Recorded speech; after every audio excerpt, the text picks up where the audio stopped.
Good day, learners and educators for EMS and economics. Well, my name is Kaden Mazokere.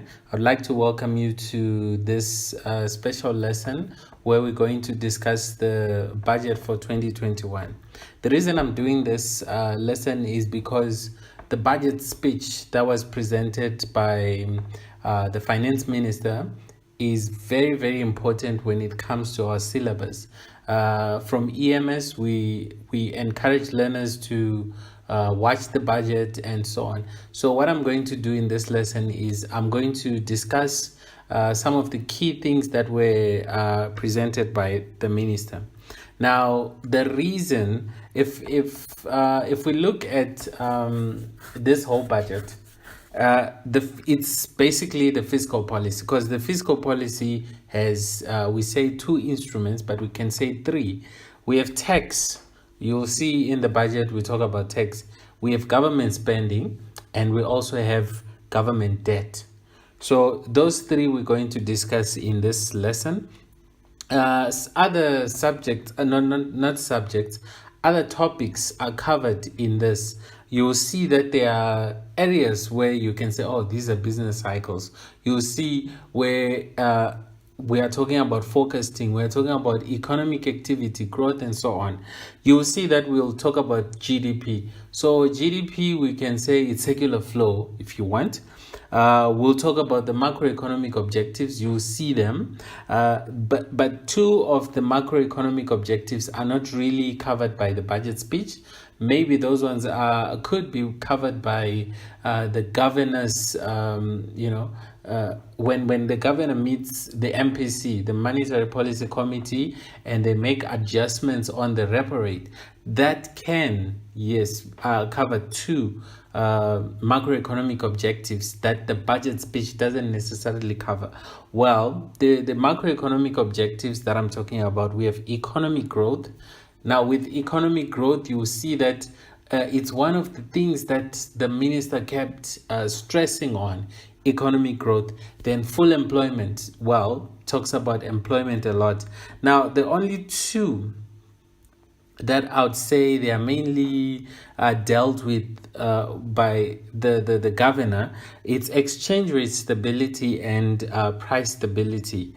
Then the last one that this budget speech covered is economic equity. You'll see each time I come across something along those lines, I'm going to highlight that. All right, so let's dive right into the lesson and see how this can be helpful. Well, I took some topics, not everything, but I took certain things that I felt like these ones are worth talking about, okay? Because I didn't want to take the whole speech. I took key things that I felt like, wow, let me talk about this, let me address this. If you want, yes, you can take the whole document and go through it, but maybe some things may not be as important. Now, in the short, like, they are important, but what I'm trying to say is they may not be, in line with our syllabus as much as the things that I've selected. All right. So here it says restarting the engines of sustainable growth. Just that heading itself, you will see that we have this thing, sustainable growth. But I would say the main word is growth. Economic growth is one of the macroeconomic objectives, and you want to think it's the most important. I believe it's the most important because it leads to many other good things like economic development. Our ability to make more goods and services within our country will improve our standards of living. So that if our standards of living are high, that is a good opportunity for us to deal with other problems that can arise. For instance, we have less socioeconomic problems if our economy could grow. So you see that government will mainly be talking about growth. But in this case, they are saying growth that is sustainable. So what they say here, they're basically talking here about free vaccines. I highlighted the free of charge to try and show that, okay, everyone is going to get access. So I think the element of our macroeconomic objectives that is being touched here is the fact that there is equality. Government is trying here to bring equality in the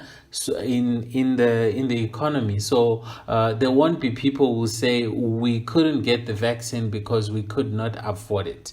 All right. So then the next one here. The 2020-21 government, in 2021, government responded to the pandemic by allocating approximately 20 billion rands in additional funding to health sector. So to what had been tabled in last year's budget, they added an additional 20 billion to help assist. So all this is part of government spending. Right. While real GDP, well, what is real GDP? Real GDP is what I explained in one of my videos. You can check it out. Real GDP is what we call GDP at constant prices. So the opposite of real GDP is nominal GDP. You can see here the finance minister yesterday. Oh, fine. You might be seeing this days after. So let me not say yesterday, but yes, I'm doing this. The budget was presented yesterday. So while real GDP, which is the opposite of nominal GDP, and nominal GDP is GDP at current prices. So real GDP is estimated to have contracted. So this shows that it shows something like this, okay, like this. And obviously everyone expects something like this. And when we're talking about business cycles, this will be our recession and our depression, right? It's a downswing. So it went down by 7.2%, as you can see there. All right, 7.2% in 2020. It is expected to reach 3.3% growth. Now, when we say 3.3% growth, what are we talking about here? We are talking about forecasting. So you see that economists are trying to forecast what is going to happen. Now, there are things that that is telling them to come up with these numbers, and those things are what we call leading indicators. So do you see that our budget can blend very, very well with the things that you learn in the syllabus? Okay, so reach 3.3% in 2021.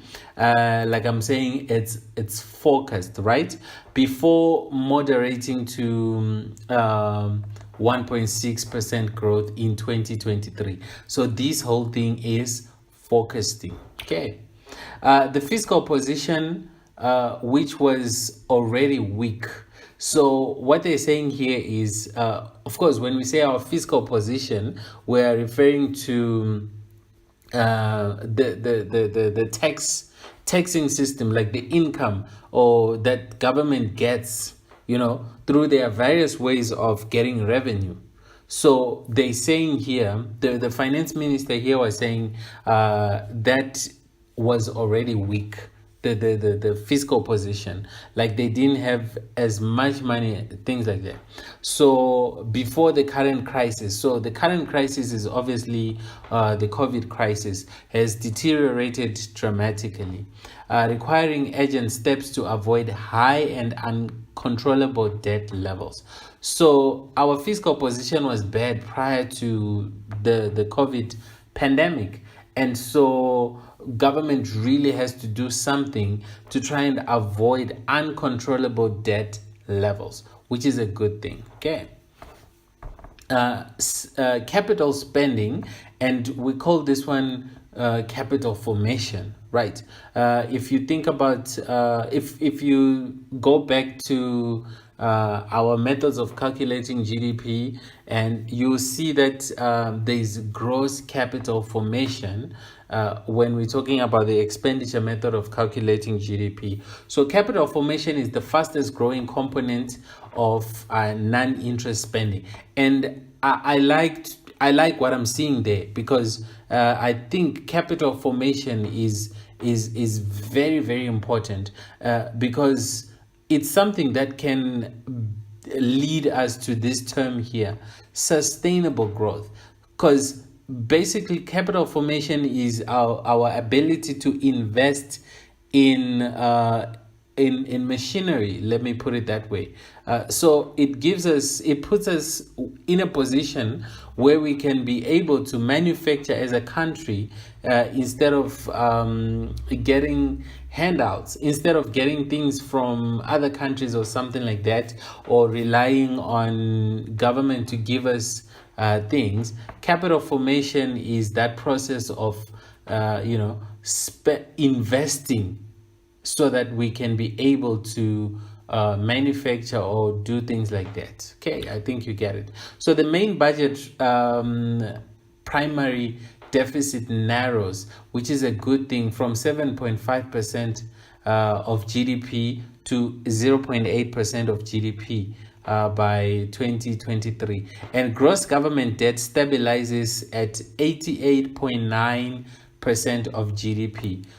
This word is important, stabilizes. So it doesn't go out of control, which is a good thing. Right. At the same time, the 2021 budget reduces the tax burden, which is a good thing again. But remember, there was a lesson I did when I was saying there are rumors around an increase in tax and all that, and it wasn't just rumors, because here the Minister of Finance is saying there was a relief, you see.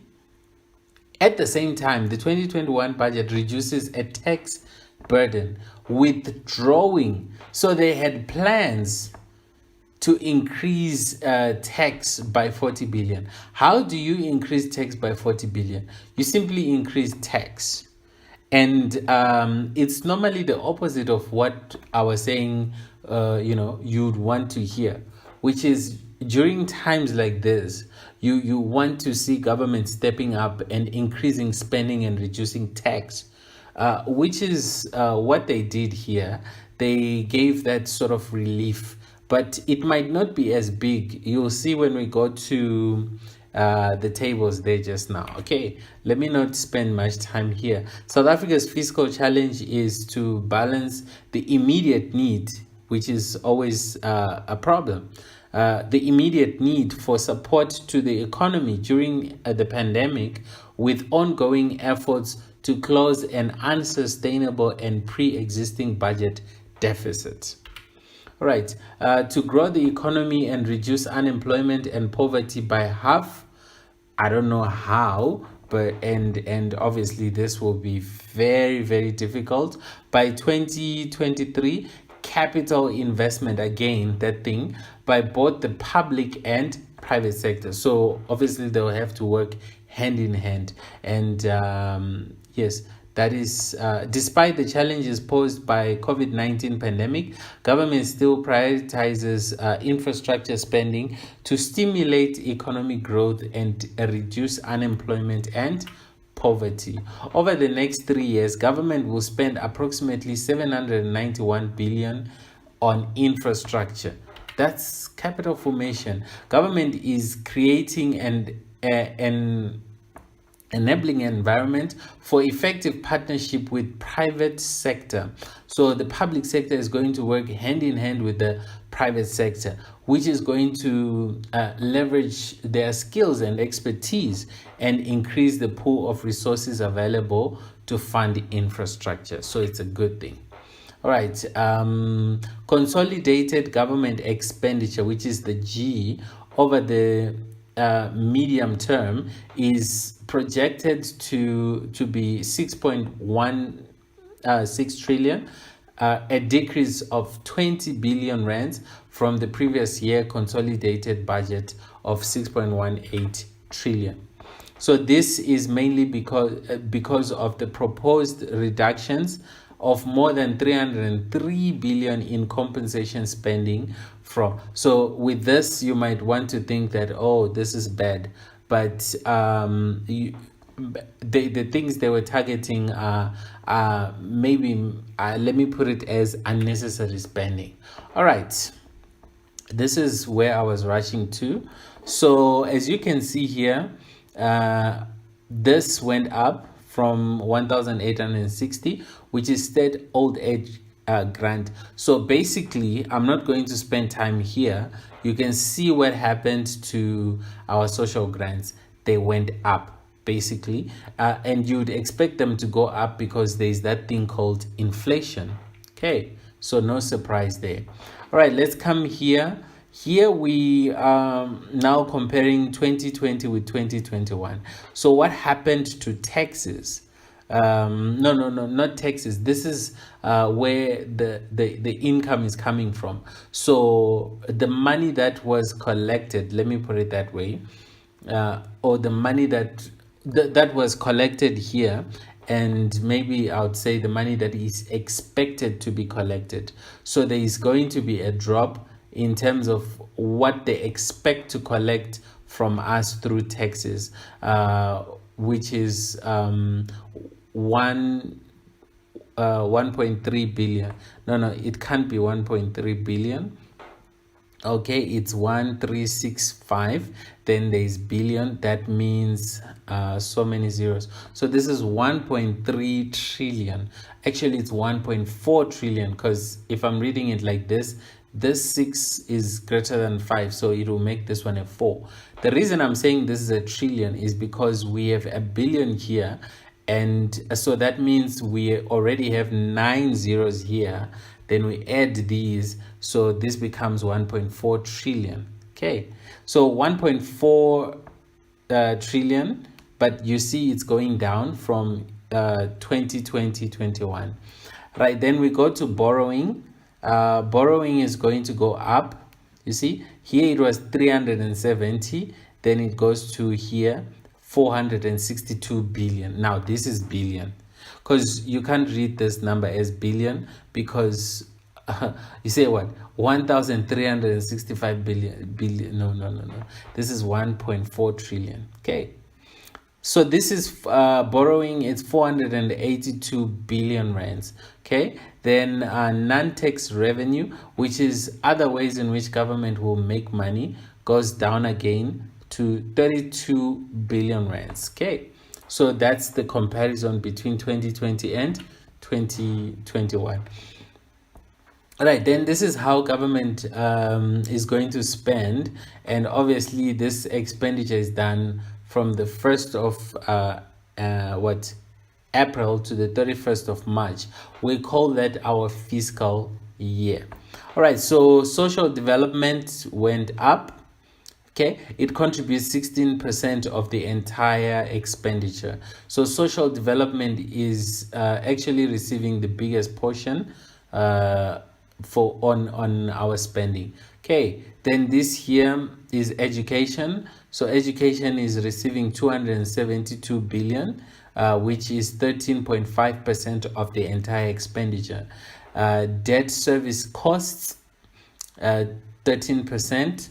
Health, 12.3%, 248 billion.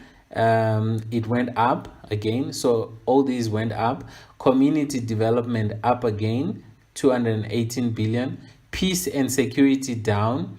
Economic development down. Post-education training up. Okay, then we have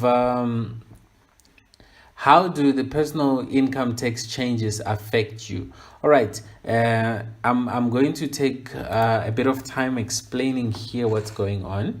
Right, here it says the 2021 budget provides, I'm reading here, okay, provides tax relief by announcing an above inflation increase of 5% in personal income tax brackets and rebates.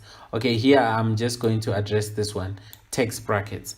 Right, so the amount an individual can earn before being required to pay tax is adjusted as follows. So what it means is, if you are between the ages of, below the ages of 65, which is what I used or am going to use in an example, it has gone up from 80 83,100 to 87,300.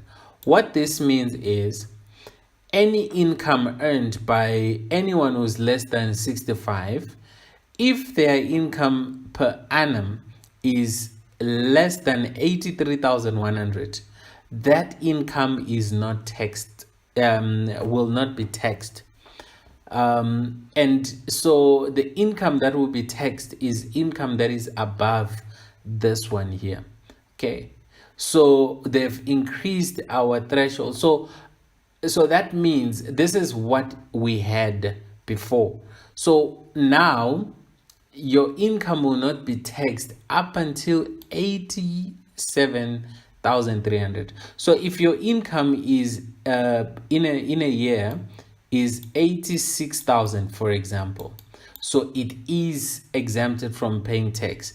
But last year it would, but what they'll tax you is the difference between your income and the threshold. So the threshold was 83,100. So now it's way above that, it's 87. So that means this person would pay tax last year, but now this person who earns this will no longer pay tax because the threshold has been taken up to 87,000. That's what it means. So it doesn't just benefit those people who earn less than 87,300. It benefits everyone.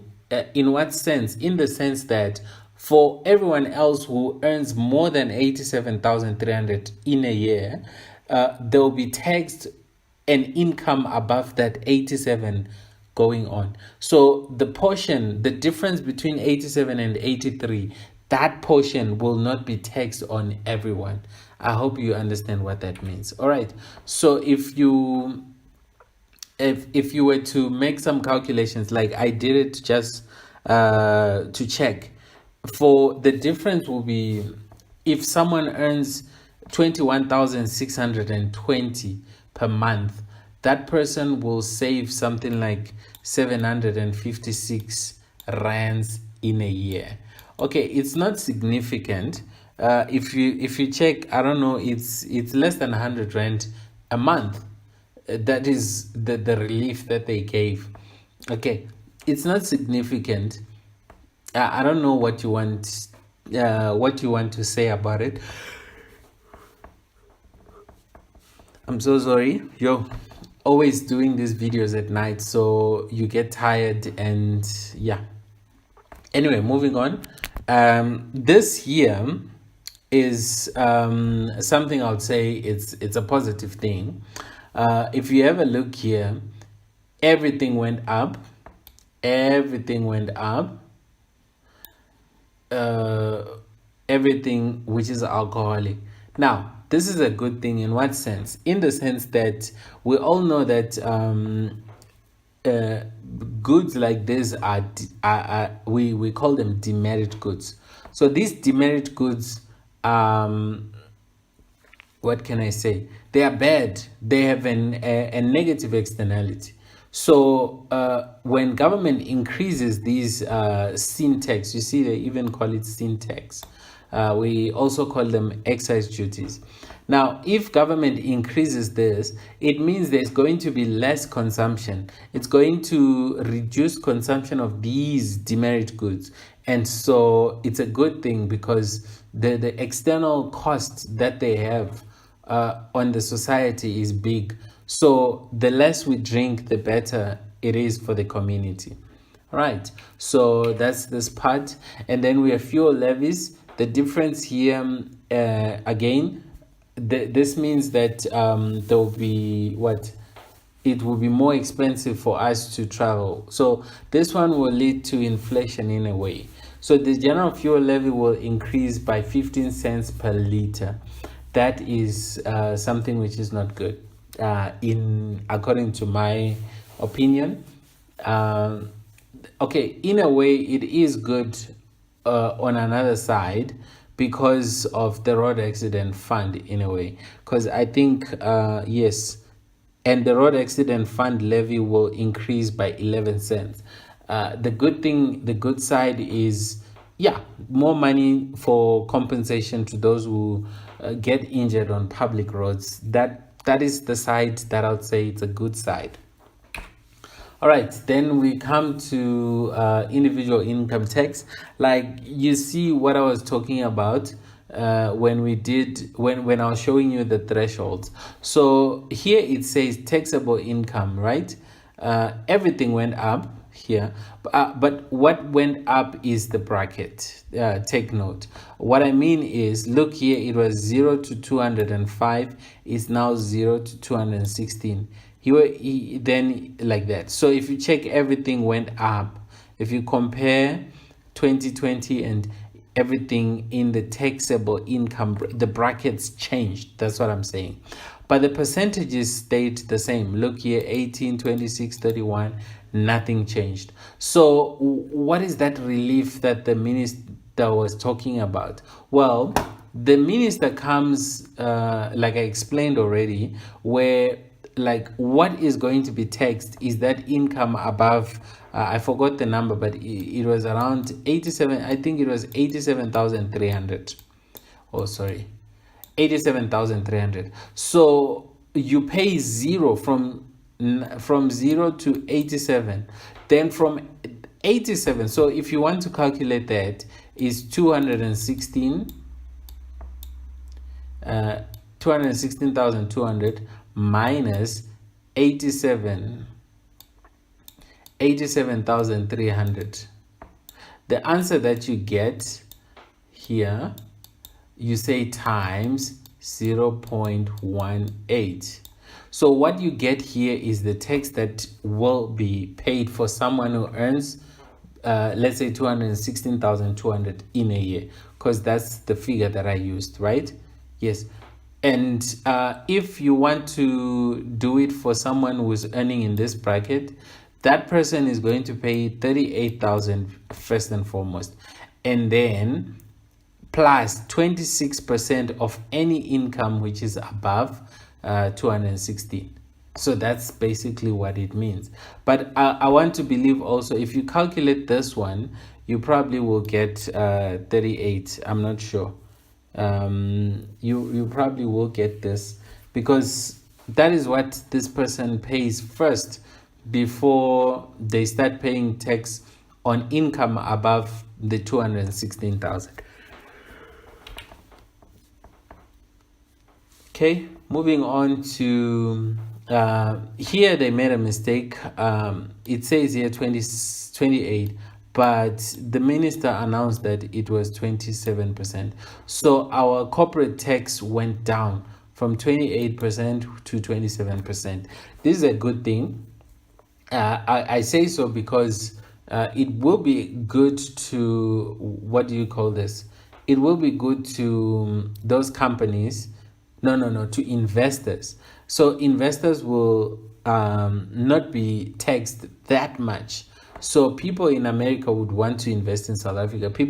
Because of this decrease of 1%, because it means that they won't have to pay more tax. Okay.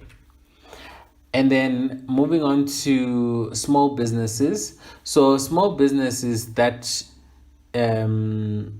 get this profit between 0 and 87, they don't pay any tax for this income here. Income between 0 and 87. And then here nothing changed if you compare this side and this side. So that's what I mean here. Okay, so here, what am I saying increased? What was increased is the bracket, basically. That is the bracket. So between 0 and 87,300. So zero tax. Any income above 87, you start paying 7%.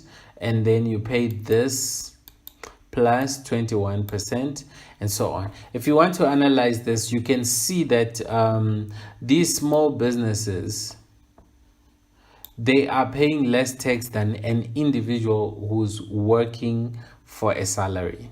Okay, because that person will be paying already on income above 87,000, they'll be paying 18% already.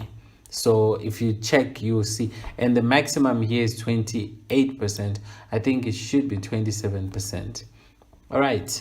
Then the last part, which is on micro businesses, you see that they don't pay anything from 0 to 335% thousand. They don't pay anything. And income between this and that, they start paying only 1% and so on. So you might want to start a micro business and take advantage of these tax rates, because the most they can pay is 3% plus this 6,600. That's the most they can pay for any income above 750,000. All right. You can ask questions if you want.